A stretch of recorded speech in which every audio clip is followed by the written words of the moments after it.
Philips introduced 3 head shavers in 2025, the Head Shaver Pro 5000 series, 7000 series and 9000 series. As some of you may know, I've already covered the 5000 series and the 9000 series. Now we're going to jump in the middle of the lineup and cover the 7000 series. And in this video I'm going to run through the usual thing that I do, which is running through the pros and cons of the features and design of how I see this shaver and have experienced it. I will also do a demo shave, so I'll do a shave in front of you guys so you can see how it performs, although I've shaved it a couple of times before already, and then we'll wrap it up with a little bit of feedback for you. It's worth noting that while I do video reviews for all these products, including this head shaver, I also do a review on my website shavingadvisor.com. There'll be a link in the description for that. That's worth noting, because if there's any changes or something that I view differently, or have a new product that I'd like to introduce that is similar, then you'll find it on the website page. Now about the cost, Philips has a suggested retail price. We'll follow US dollars, but around about $100 US. However, I've seen it priced up recently around about $85. That may come down a little bit. That's the current price of it. And we also have to consider the cost of these replacement cutters. These 4 cutters have to be replaced approximately every 6 months, which depends upon the coarseness of our hair and how frequent we use it and how we take care of the shaver and the heads. And these at the moment cost $35 to replace. Philips is very generous with their warranty period. You get 2 years warranty standard. And I think it needs to be in the first 90 days that if you register it, you'll get 5 years. That's a pretty decent amount of time for a head shaver. Now that's a real positive for the Philips head shavers, because I know a lot of guys have had issues with other head shavers from the smaller companies in terms of getting replacements or paying for the postage costs, or having issues with other companies. And Philips is a very trusted company, and they're going to honour their replacements and repairs. And as these electric head shavers can be prone to some type of faults, it's worth having that security of a decent warranty period, isn't it? And a company that's going to honour that. The accessories that this one comes with, which is worth mentioning, because they all 3 models, 5000, 7000, 9000 series, come with different accessories. This one comes with a soft kind of a travel case, and the travel case is quite useful. We can fit most things inside. We can fit the shaver unit inside, the power cord and the power adapter, plus the blade cap cover. We get a blade cap cover with it, and we also get a little brush for giving it a good clean out when we finish shaving. And these all fit into this little travel case, fabric travel case, quite nicely. Now this one also comes with the cleaning station. It's not a cleaning station, a rinsing station, which is this kind of tub here, and it has another part of the tub that's locked inside, and you'll see here in the corners there, the shaver kind of fits into that nicely. If I can find where the shaver is. Okay, I'll put it inside the pouch. Yeah, the shaver will fit in there nicely, and you'll see that the blades sit through there. That goes into the tub, and then when we want to use this, we switch the shaver on, have some fluid inside there, some cleaning solution, and then give it a good clean. But this 7000 series anyway, it comes with that fabric case, plus it comes with this rinsing station, whereas the 5000 series won't come with that fabric case or the rinsing station, and the 9000 series will come with a different travel case plus this rinsing station. It's worth noting that the cable that comes with this is a USB type A.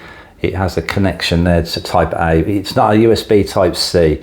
It's what we call a proprietary, I can't say that word for the life of me, but it's the Philips connector that we get with it, rather than a USB type C. And we don't get an adapter with it. They're a bit stingy around adapters these days, Philips are. They're saying for environmental reasons, but we have to use our own adapter with this. So let's get more into the design and the features of this then. So it's a palm held sized head shaver, so that fits in the palm. That's what these dedicated electric head shavers do. However, this one is slightly bulky. It is shaped well, but it is slightly bulky compared to head shavers like the Remingtons that I've used, the Freebird Flex series, and a good few others that have a bit of a smaller design. But this larger design, I believe, is because this shaver, like the school shavers, here's a school shaver I have here. The school shaver's been used in this design here, where we cup the shaver between our fingers like that, and we can shave the back of the head very easily and along the sides. This is the case also with this Philips. The Philips can also be held in between the fingers like that, and it can be used to shave the back of the head and along the sides. Now I believe that's probably what makes this slightly more bulkier. It definitely makes it more taller than some other head shavers. I've got the Freebird Flex Series Pro here, and if you take a look at those, you'll see that it's a little bit taller, or quite a bit taller than that head shaver, the Flex Series Pro plus others. And I believe that's because of having this cupping design. So there's kind of pros and cons to having that smaller design. The smaller design, or the design that has more height, like the Philips or the Skull Shaver. Let's put that Flex Series back for now on my shelf. Okay, so this also, the head also flexes on this. You see that it flexes around, which is very good for shaving along various contours. Now this really only, it will function when we're shaving in this manner, because you know it will get some sort of movement there. But if we're using it in the cupping design, then when we have it like this, obviously that's not going to move much. So it's a nice feature to have. It is useful as shaving there. Talking about flexing, these blades all flex in and out, plus each individual blade also presses in and flexes. Now this is useful for going along the various contours of the head, but also maintaining skin contact throughout the shave. The top section of this shaver has a matte finish there, and it has lines on there. Now this is to help provide grip while we're using it. I mean, I'd like this section to be rubberized, really. It's not, it does help provide grip, but I'd like it to be rubberized. A feature I like having is if we pop off the blade cap cover, which there's a little notch there, and when we pop that off, the blade cap cover comes off, and inside there we have a collection shaver. This helps collect a good part of the debris while we're shaving, and it makes it somewhat easier to clean out. Run time, we get around about 90 minutes run time with this, whereas the 5000 series you only get 60 minutes run time.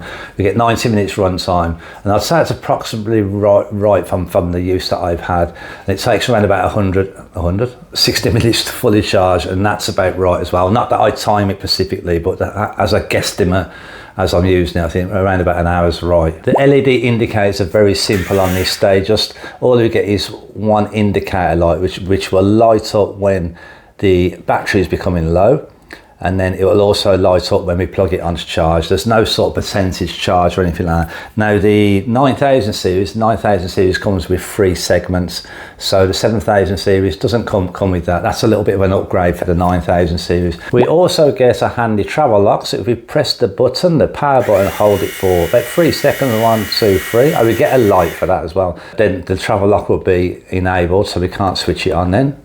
So if we press the button for press and hold the button for another 3 seconds, it will reactivate the shaver. Handy little feature. It can be used to shave wet or dry. I have tested it out shaving wet, and it's fine.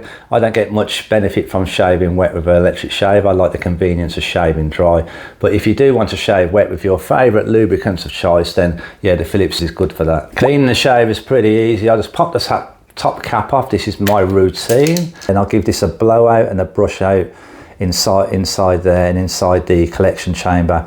Then what I usually do is on the blade head, inside the blade head, I put a couple of drops of hand antibacterial soap within there, put a little splash of water on there, run the shaver for a good few seconds, 10 and 15 seconds, and then give it a good rinse.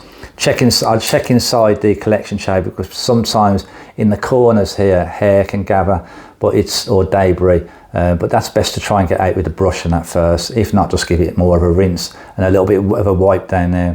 What I'd also do before I dry it out is I give it a little bit of get some tissue and just dab it with tissue, give them a little bit of a shake, then lay them down to dry, and don't put it together until it's fully dried out. Another thing we can do with this shaver, which is useful, is in the center of the blade head, there's a cog, and it has arrows on there, and if we turn the cog, it will take a retainer out. We take the retainer out, we can take each cutter out and clean them individually. Now this is really useful to do at least once a month, because inside these cutters, debris and gunk and stuff will collect there, and it will slow the shaver down, it will cause problems. So that's useful to do at least once a month. Don't have to do it after every shave, but once a month. Right, well, I reckon that just about covers it. So let's grab yourself a mirror and get a head shave on. But I will quickly mention though that it's best to shave with this type of shaver, and this one about every day or every 2 days, and maximum 3 days. Now you'll see when I do this head shave that I have around about 3 days. What I've done is I've gone over my head with a trimmer. Let's have it take a look. With this Remington trimmer here, I've been over it with that first, which is around about 3 days of growth, but that's the maximum that I would use to head shave with this, and it'll be a little bit slower. It's much better on about 2 days of growth for me personally, and if you can use it daily, then good, and it's only going to take a minute or 2 minutes to if it's every 2 days or daily. Okay, so let's do some sort of before and after. So this is what I'm starting with.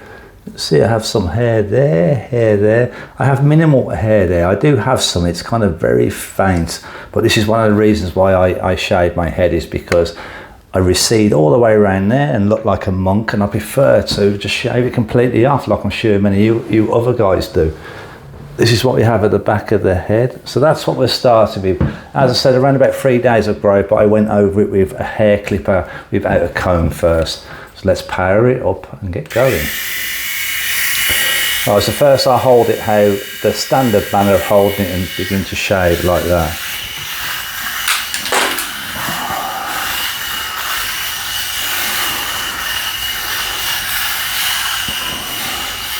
Now you notice whilst I'm going along the top of my head there that the blades, cutters maintain skin contact very well. Doesn't come away from the head at all. And we'll see the head movements of this as well. You know, it does work. It is helping with the manoeuvrability.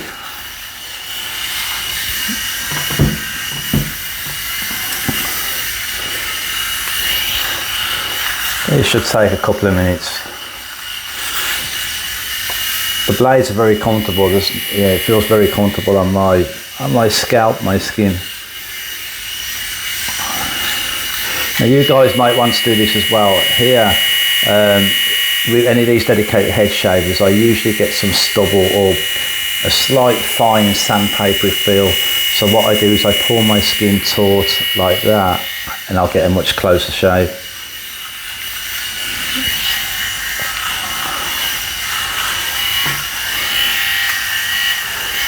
Around the ears is okay with this shaver. I just have to pull my ear down and just be a bit more, get one of the cutters and kind of, be a bit more mindful around that area to clear it all up.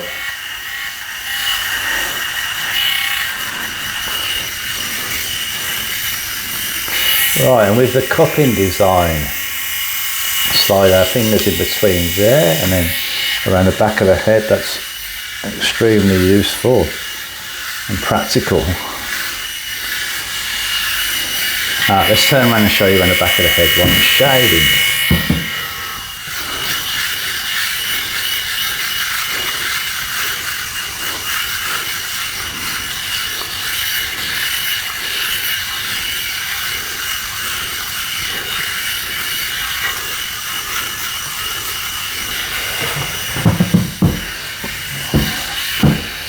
Now this cupping design is not only useful for around the back of the head, I find it also useful for coming up these sides like that. Okay, the other side.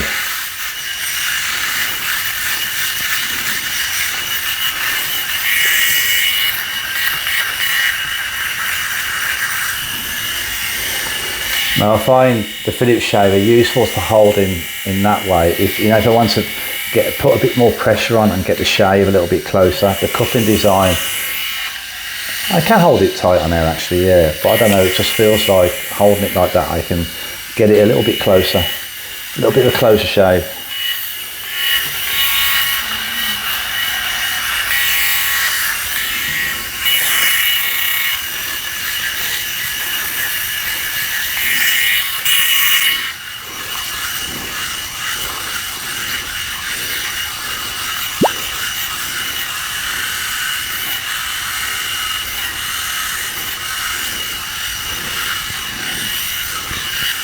We're just about done there, but I'm just trying to get some of this very fine sandpaper feel to get that down a little bit more. Not that you guys can see that, it's just what I can feel.